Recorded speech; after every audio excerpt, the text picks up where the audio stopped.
It's my pleasure, Libby. We love our channel I-14 here. I can't tell you. So let's start with the deep state. Do you see any similarities between the deep state in Israel and the U.S.? The deep state, it's such a passive phrase, isn't it, to explain your phony Supreme Court. Your Supreme Court reminds me of the old Soviet Politburo. They appoint themselves. They talk loudly with righteous indignation. They pretend they're actually doing something legal. They wrap themselves in black robes and claim to be doing justice. And they've decided to seize power, and this has been going on now, as you know, since the 1990s, from the people. The people of Israel do not live in a democracy anymore. They live in a judicial tyranny. It is that simple. We've never seen anything like this in Western civilization. In fact, there is nothing like this in Western civilization. Your court is worse than any court that I've ever known because it pretends to be promoting democracy. It pretends to be using judicial review as we do in the United States and other countries. It is not. It is a tyranny, and Israel has the most aggressive, iron-fisted judicial tyranny really on the planet. Could the Trump administration refuse to work with the Shin Bet chief, Ronen Bar, if the court forces the Israeli government to keep him? If I were the head of our FBI, I'd want nothing to do with the guy. First of all, he's a complete failure. The greatest attack on the state of Israel with the greatest consequences, certainly in modern times, somehow this guy missed it. Well, how the hell do you have the equivalent of an FBI director, a domestic security guy? Oops, I missed it. Oops, I didn't tell the prime minister about it.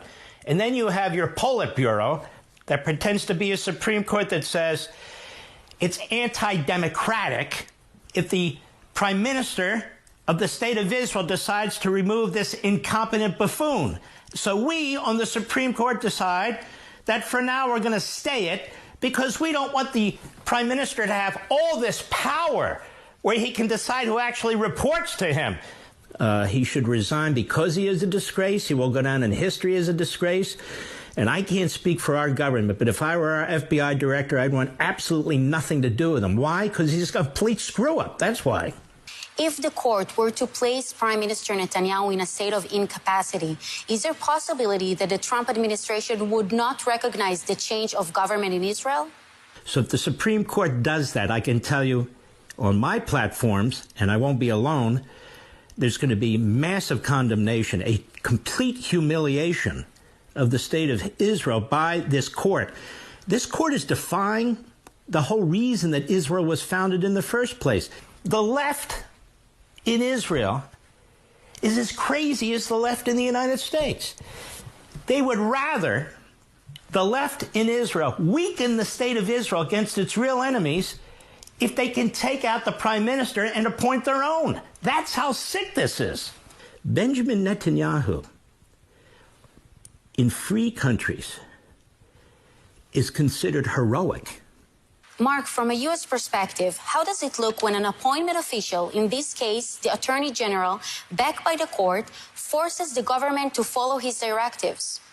Your Attorney General would be very comfortable being the Attorney General for any despot on the face of the earth, because that's what she is. She's an attorney for a... well, who the hell is she an attorney for? I mean, is she the attorney for the Supreme Court? Is she attorney for the people? Is she the attorney for the government? I mean, imagine having power like this. Again, whatever happened to separation of powers? Whatever happened to the fact that you have an executive, you have a legislative, you have a judicial? What is happening to our beloved Israel? What's happening is it's unraveling from a representative democracy to a centralized tyranny. You have an attorney general who's supposed to have a lane and stay in that lane. Literally, Libby, Israel has none of these things anymore. It's frightening. So do you think it's time for people to take to the streets? There needs to be a groundswell of people in Israel. You know, you've got non-governmental organizations in America and in Europe spending millions of dollars funding the left in Israel. You have Ehud Barak and other reprobates were prime minister for about 14 minutes, and then they want to be prime minister again. They're extremely jealous of Netanyahu and his government and his longevity. I don't see as many people in the streets for the good guys as I see for the bad guys. The people need to start speaking out. They need to start showing up. They need to start making demands of their own, just like the kooks on the left. Can we trust President Trump not to strike a weak deal with Iran, but only one that fully dismantles their nuclear program?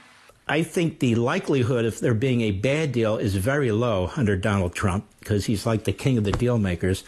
And we're not dealing with Biden, you know, who's bouncing into padded walls and all the rest of it. Donald Trump's going to take a very close look at this thing.